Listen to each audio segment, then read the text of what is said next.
Hello guys, welcome back to my mini blog. आज Sunday होता, त्याच्यामुळे विचार केला मस्तपैकी गाडीला धुवून आणावी. सकाळीच एका जवळच्या वॉशिंग सेंटरला गेले आणि मस्तपैकी गाडी चकाचक करून आणली. कारण इथे ना चिखल ओढून गाडी लगेच खराब होऊन जाते.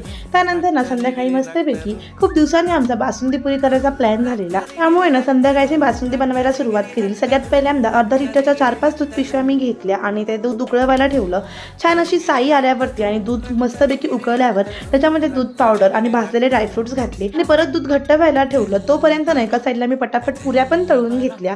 दुधाला उकळी आल्यावरती ना आणि थोडंसं दूध जाड झाल्यावरती त्याच्यामध्ये मी साखर घालून घेतली अंदाजाने आणि मस्तपैकी भाजलेले ड्रायफ्रुट्स घातले आणि त्यानंतर ना अजून थोडं दूध आटवून घेतलं आणि थोडीशी जाडसर दूध झाल्यावरती मी ती बासुंदी काढून फ्रीजमध्ये सेट व्हायला ठेवली. सोबतच साईने मम्मीने बाकी सगळा स्वयंपाक करून घेतला आणि त्यानंतर देवाला छान असा पुरी भाजी आणि बासुंदीचा नैवेद्य दाखवला आणि आम्ही पण जेवण करून घेतलं. असा होता आजचा व्हिडिओ. पुन्हा भेटूया एका नेक्स्ट ब्लॉगमध्ये. तोपर्यंत बाय बाय.